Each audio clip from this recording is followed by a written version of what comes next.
প্রভু যীশু খ্রিস্টের নামে সবাইকে জয় যীশু। এ সময় আমরা কোন কোন বিষয়ে অনুধাবন করতে হবে বলে ঈশ্বরের বাক্য দ্বারা ধ্যান করব। রোমিও 14 অধ্যায় 19 পদে সুন্দরভাবে লিখিত আছে, অতএব যে যে বিষয় শান্তিজনক ও যে যে বিষয়ের দ্বারা পরস্পরকে গাঁথিয়া তুলতে পারি, আমরা সেই সকলের অনুধাবন করি। যে যে বিষয় শান্তিজনক, যে যে বিষয় দ্বারা পরস্পরকে আমরা গাঁথিয়া তুলতে পারি, সেই বিষয়ের অনুধাবন করো। আমরা এখনকার দিনগুলাতে আমাদের সমাজে দেখতে গেলে অনেক রকমের অশান্তি, শুধু সমাজে নেই, ব্যক্তিগত জীবনে, নিজের পরিবারে অনেক বিচারগুলা আছে। আমরা বাড়িতে একটা কথা শুরু করলেই সেই কথা অশান্তি, রাগ, হিংসা, ঝগড়া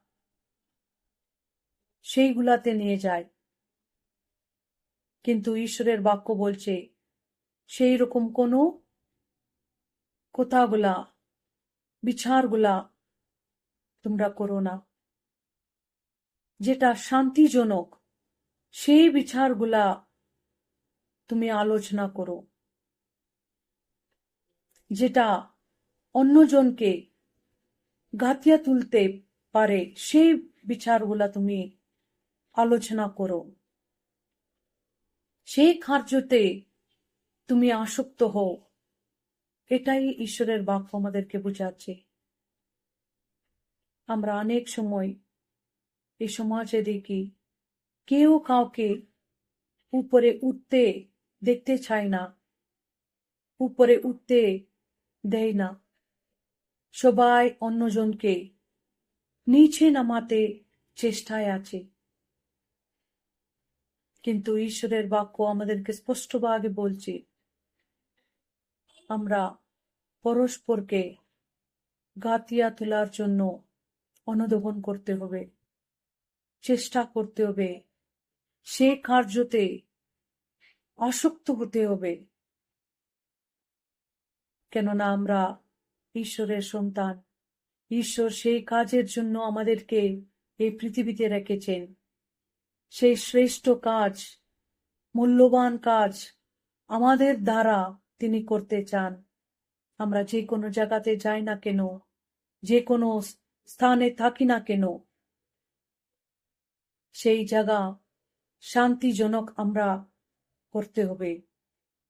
সেই জায়গাতে আমরা পরস্পরকে গাঁথিয়া তোলার কার্যগুলা করতে হবে।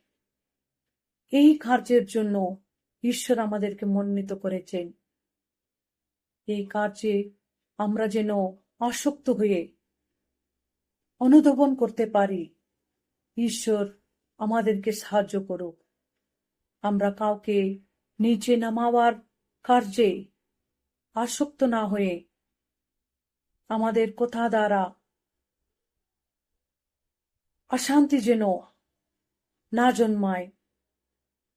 আমাদের বাড়িতে হোক, আমাদের কাজের জায়গাতে হোক, যে কোনো স্থানে আমরা শান্তিজনক আলোচনা, বিচার করতে আমরা চেষ্টায় থাকব, যেন এক অপরকে, পরস্পরকে আমরা গাঁথিয়া তুলতে পারি।